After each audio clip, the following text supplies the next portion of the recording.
Unë jam Matjan Etualie, jam mjek prej 45 vjetësh, prej 19 vjetësh jetoj në Shtetet e Bashkuara të Amerikës. Jam këtu sot për një emision të veçantë për një sëmundje e cila ka pllakosur njerëzimin dhe zëvendjen e parë në botë në numrin e vdekjeve. Kjo është ateroskleroza.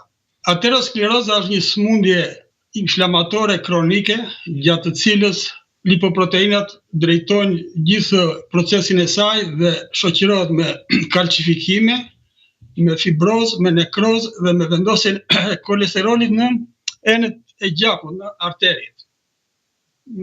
Ateroskleroza ka një sër faktorësh të tjerë që e agravojnë situatën, siç janë pirja e duhanit, jeta sedentare, alkooli, sëmundje të tjera siç janë këto të hipertensionit, diabetit, të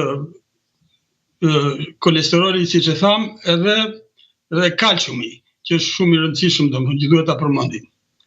Po ateroskleroza është një sëmundje e cila është prej shekujsh, njerëzimi e ka njohur më përpara, ka një histori të njohjes së saj aterosklerozës, por ne duhet të dallojmë në radhë të parë aterosklerozën me arteriosklerozën.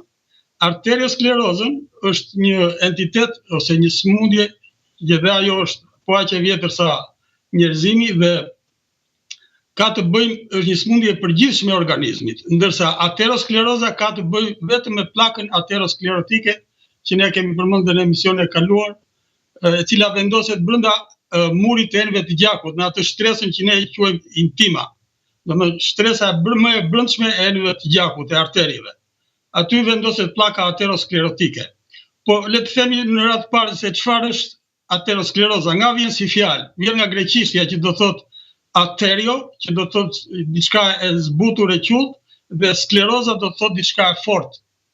Dhe kjo ka një histori të zbulimit të saj, e cila daton që nga viti 1575, kur mjekët e asaj kohe zbuluan që arteret ishin të forta, ishin si kock, dhe më vonë zbuluan që këto artere që ishin kaq të forta kishin një bazë organike, dhe më vonë u zbulua që në brendësi të saj ishte vendosur një substancë që quhet kolesterol. Edhe fjala kolesterol vjen nga greqishtja, që do të thotë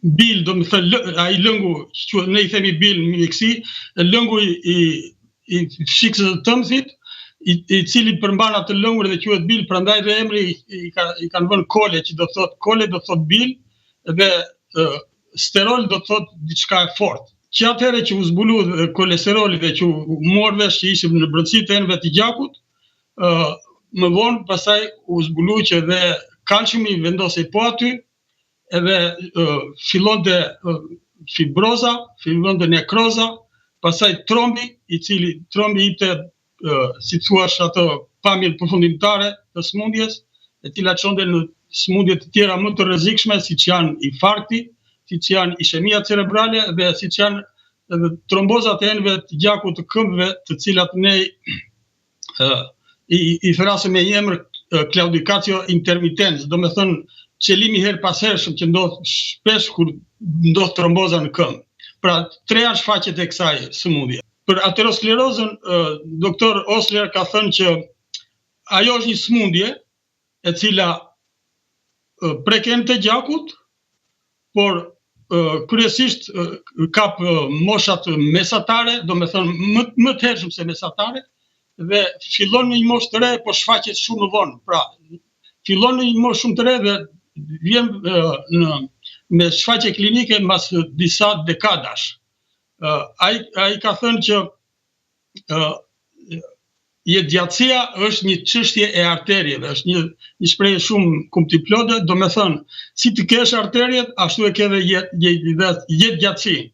Edhe duke shoqëruar me një tjetër shprehje që mosha e njerëzve, mosha e burrave është e barabartë me moshën e arterieve.